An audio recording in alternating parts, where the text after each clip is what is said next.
12 Stoic Lessons that will change your life forever. Introduction. Soft ambient music begins, slow, meditative, almost ancient in tone.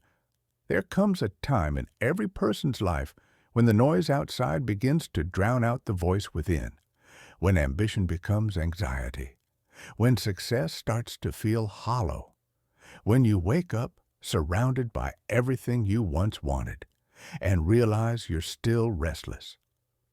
We scroll through endless advice, searching for meaning in a world that rewards distraction. But the truth is, wisdom isn't new, it's ancient. It was written 2,000 years ago in the quiet reflections of emperors, slaves, and exiles, men who faced war, betrayal, and death, and still found peace within themselves. That wisdom is Stoicism, not a religion, not a trend, but a way of life, a philosophy of calm strength in a world built on chaos. It doesn't tell you to escape your pain. It teaches you how to endure it, how to rise above it, how to live with clarity, courage, and grace. These are 12 Stoic lessons that will change your life forever. If you let them, they'll teach you not just how to survive, but how to live. 1. Control what you can, accept what you can't. Marcus Aurelius ruled the greatest empire on earth, yet even he couldn't control his fate. Wars erupted, friends betrayed him, his children died young. But through all of it, he reminded himself, you have power over your mind, not outside events. Realize this, and you will find strength. The world is chaos. People will disappoint you. Plans will fall apart. Most of life is not yours to command, but one thing will always belong to you, your response. Every moment, life asks you a simple question. Will you fight reality or flow with it? You cannot control the storm, but you can control your sail. The Stoic divides life into two realms, what is within our control and what is not. Peace begins the moment you stop trying to fix what was never yours to fix. You can't control who loves you, but you can control how you love. You can't control the outcome, but you can control your effort. You can't control the world, but you can master yourself. And when you do, the world loses its power to shake you. 2. The obstacle is the way. Every obstacle carries within it a lesson. To the average person, hardship is an ending. To the Stoic, it's a beginning.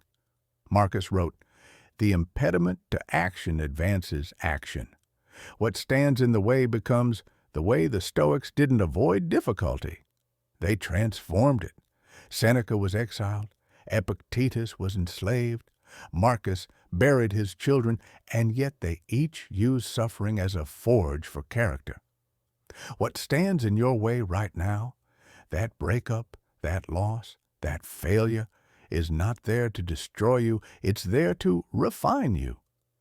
In modern life, it's easy to see obstacles as punishment. But every challenge is a mirror, revealing the parts of you that still need strengthening.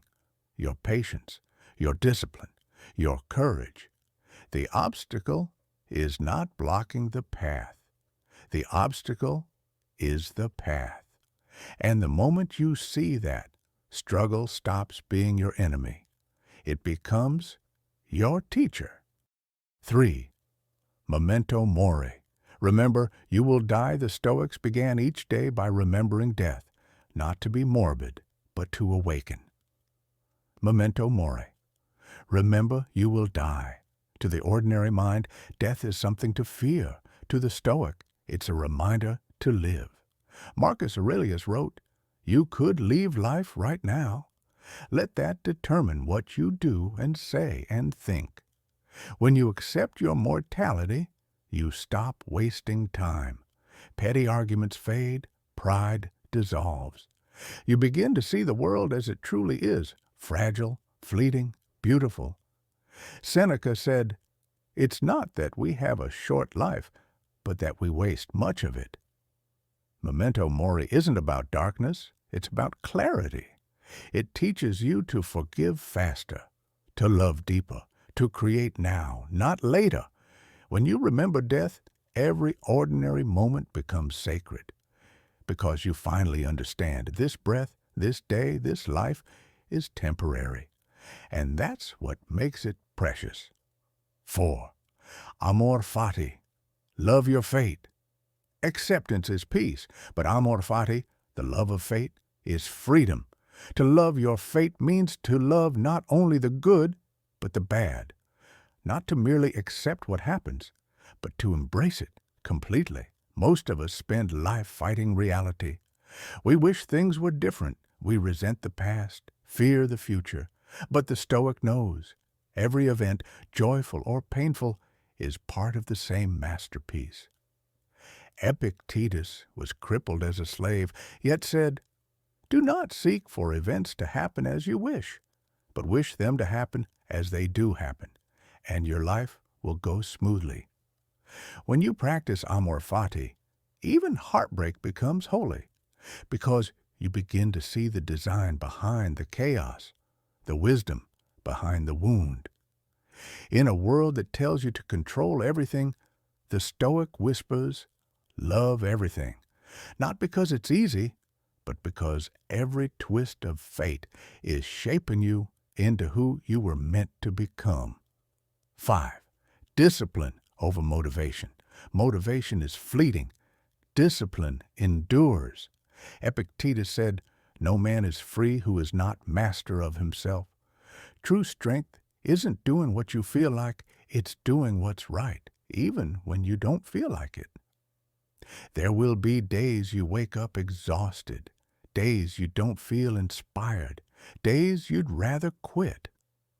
But the Stoic doesn't ask for easier conditions, he asks for stronger character. Marcus wrote, "At dawn, when you have trouble getting out of bed, remind yourself, I am rising to do the work of a human being." Discipline turns dreams into destiny.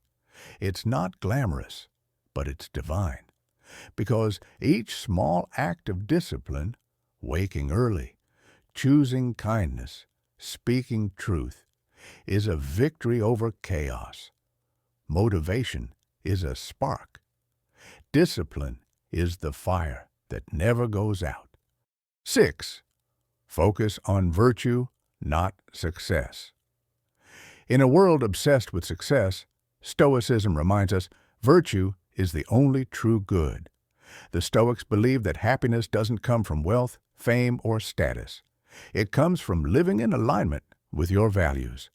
Seneca warned, "We suffer more often in imagination than in reality," because the chase for external rewards never ends. But virtue, wisdom, courage, justice, temperance is eternal. When you focus on virtue, you measure yourself not by what you have, but by who you are. You become calm in failure, humble in success, grounded in every moment. Success is luck. Virtue is character, and character is the one thing life can never take from you. 7. Choose your response. Epictetus was born a slave, beaten and broken, but he realized something his masters never could. They could control his body, but never his mind. It's not what happens to you, but how you react to it that matters. Between stimulus and response, there is a gap, a sacred pause where your freedom lives. Someone insults you, you can lash out or stay silent. You lose a job, you can despair or start again. Pain arrives, you can resist it or rise with it. Your reaction is your reality. And when you learn to choose it wisely, nothing can truly harm you. 8. Live according to nature. To live according to nature means to live in harmony with reason, to align your actions with truth, not impulse. Nature doesn't cling, it flows, it doesn't rush, it evolves, it doesn't argue with what is. It simply is. When we resist change, we suffer. When we expect the world to obey our desires, we fracture. But when we accept that everything is temporary, every season, every feeling, every life, we return to balance. Marcus wrote, "Observe constantly that all things take place by change." The Stoic walks with nature, neither fighting nor fleeing reality, but understanding it. When you live this way, peace isn't something you chase, it's something you become. 9. Practice negative visualization. Every night the Stoics imagined losing everything they loved, not to invite despair, but to cultivate gratitude. They called it premeditatio malorum, the premeditation of evils. Seneca said, "He robs present ills of their power who has perceived their coming beforehand." Imagine losing your sight. Imagine never hearing your favorite song again. Imagine never seeing the people you love. Now, open your eyes. That's gratitude. Negative visualization doesn't make you dark. It makes you present. When you contemplate loss, you stop taking things for granted. You start living fully. Because you remember, everything you cherish is temporary, and that's what makes it sacred. 10. Seek progress, not perfection. Marcus Aurelius wrote in his journal, not to perform, but to improve. He failed, he doubted, he tried again. Stoicism isn't about being perfect. It's about being better today than yesterday. The Stoic doesn't pretend to be flawless. He simply refuses to stop trying. Progress is humble. It's built on self-awareness and patience. It's choosing to respond instead of react, to forgive instead of resent, to learn instead of complain. The world chases perfection. The Stoic builds progress, one choice at a time. 11. Serve something greater than yourself. Marcus wrote, "What is not good for the beehive cannot be good for the bee." The Stoics saw themselves not as isolated individuals, but as parts of a greater whole.